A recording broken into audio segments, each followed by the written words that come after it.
Mr. Brok, thank you for speaking to us. Now, the EPP has done outstandingly well in the European elections. We've got a new commission and Lisbon has been passed. Surely everything is in place for the EPP to bring about its own vision of Europe. Yeah, that is true. I think it's a big success story, both the elections but also what we achieved in the last years. And the Treaty of Lisbon is a very good new basis for European Union, which is more effective, more democratic, because of more rights of the European Parliament, international parliaments, and also because it's based on values coming from Christian origin. And I think this is very much important, which the freedom of the individual, his responsibility for the community. And I think on this basis the EPP can continue to be the strongest political force in Europe. Well, you're talking about the Christian values that are behind a great many parties in the EPP, but does not talk of Christian values alienate people who have a different faith? I think that is not a problem. It is not to face the question. We do not say that Christianity is what we have the own sole responsibility for. This is a basis for our thinking. Everyone who is coming from other philosophical sides or other religious sides, but goes in the same direction, is welcomed.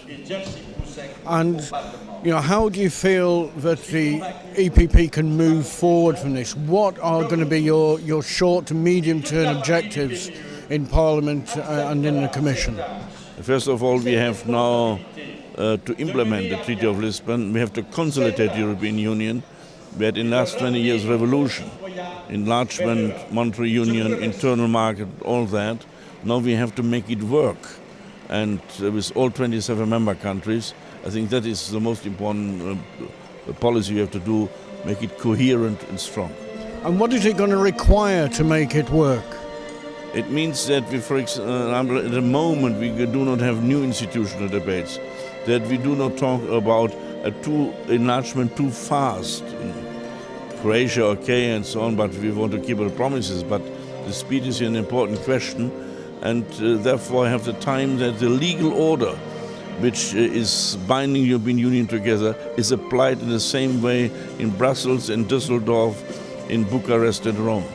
So you're pro-enlargement, but you're saying perhaps people like Ukraine and Turkey, more contentious countries, will have to wait until Lisbon's embedded in the EU and we've got used to how Lisbon's going to work in practice? I think as every enterprise which has grown, a time of consolidation needs. Also the European Union needs that, and I think both must be in place. New member countries, candidate countries, which have to fulfill the Copenhagen criteria, but also the European Union must be stronger in integration capacity. Now the one setback, if some call it that, is that the British Conservative Party has left the EPP and formed their own group. We've just heard Wilfred Martins describe the new group as weak and feeble. Do you expect to see any of the Conservatives coming back to the EPP? We know that many of the Conservatives MEPs would like to be again in the EPP because they had more power. They could influence the biggest group in the European Parliament. Now they are not needed anymore. And the Conservative has lost influence in the European Parliament and therefore also in the European Union. And I believe after this institutional question of the Treaty of Lisbon are over, we can perhaps start to talk about our common positions, and perhaps the Tories will see that we can live without them, but it's difficult for them to live without us. So one of the first tests is with Sir Edward Mcmillan-scott, who has his appeal against being ejected from the Conservative Party heard tomorrow. It looks like this appeal is going to be turned down. Do you expect him to join the EPP, or would you like him to join as an individual? I think this is a debate we have to which we have in our group, but I think if someone who is not in another party and fulfills the conditions for membership of the European Union, we should be open for such people.